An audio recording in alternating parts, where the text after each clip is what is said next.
ഈ ലോകത്തിൽ ജീവിക്കാൻ പല വഴികളുണ്ട്. പല വഴികൾ നമ്മൾ ആരായേണ്ടത് ആവശ്യമാണ്. ജീവിതത്തിലെ എല്ലാ വഴികളും അടയുമ്പോൾ ഏതെങ്കിലും പ്രത്യേക ഒരു വഴിയിലൂടെ മാത്രമേ നമുക്ക് വരുമാനത്തിൻ്റെ മാർഗമായിട്ട് ഉപയോഗിക്കാൻ പറ്റുള്ളൂ എന്നൊന്നും ഇല്ല. അങ്ങനൊരു പ്രത്യേക ഒരു നിയമമൊന്നും ആരുടെയും ജീവിതത്തിൽ വെച്ചിട്ടില്ല. സമൂഹത്തിൽ ഒരു വിഭാഗം ആളുകൾ ഉന്നതമായ വിദ്യാഭ്യാസം നേടി അവരാഗ്രഹിക്കുന്ന രീതിയിൽ നല്ല ജോലിയൊക്കെ ചെയ്ത് നല്ല രീതിയിൽ ജീവിക്കുമ്പോൾ മറ്റൊരു വിഭാഗം ആളുകൾക്ക് ആ സൗഭാഗ്യങ്ങളൊന്നും ഇല്ലാതെ ഇപ്പോഴും ജീവിക്കുന്നുണ്ട്. ചില പ്രത്യേക വ്യക്തികൾ, പ്രത്യേകിച്ചും സ്ത്രീകൾ, അവരുടെ ഏക അത്താണി അവരുടെ ഭർത്താവ് മാത്രമാണ്. ഭർത്താവ് ചെയ്യുന്ന ജോലിയിൽ വലിയ സാമ്പത്തിക ചുറ്റുപാടും ഒന്നും അവർക്കില്ല. ഭർത്താവ് ചെയ്യുന്ന ജോലി കൊണ്ട് കുടുംബത്തിൻ്റെ അസ്ഥിരത മാറുന്നില്ല, ദാരിദ്ര്യം മാറുന്നില്ല. പക്ഷേ അവർ സന്തോഷമായിട്ട് ജീവിക്കുന്നു. ഏതെങ്കിലും കാരണവശാൽ ഭർത്താവിന് എന്തെങ്കിലും സംഭവിച്ചു കഴിഞ്ഞാൽ അപ്പോൾ അവരുടെ വീട്ടിൽ ദുരിതം ആരംഭിക്കും. അപ്രകാരമുള്ള ഒരു സംഭവമാണ് രേണു സുധിയുടെ ജീവിതത്തിൽ ഉണ്ടായിട്ടുള്ളത്. അവരുടെ ഭർത്താവ് അറിയപ്പെടുന്ന ഒരു മിമിക്രി കലാകാരൻ ആയിരുന്നു, സ്റ്റേജ് ആർട്ടിസ്റ്റ് ആയിരുന്നു. പക്ഷേ അദ്ദേഹം ഒരു സുപ്രഭാതത്തിൽ മരിച്ചുപോയി.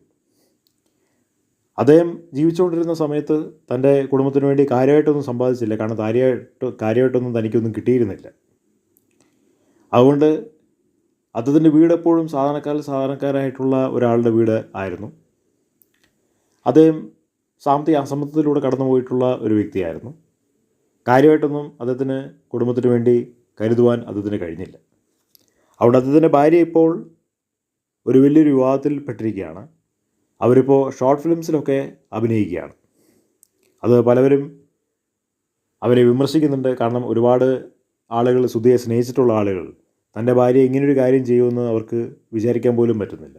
പക്ഷേ രേണു സുധി പറയുന്നത് ഇപ്രകാരമാണ്: ഇത് അഭിനയമാണെന്ന് ആദ്യമേ മനസ്സിലാക്കൂ, എനിക്കാരും ചെലവിന് തരില്ല, ജീവിതം മുന്നോട്ട് കൊണ്ടുപോകണം. അത് വലിയൊരു യാഥാർത്ഥ്യമാണ്.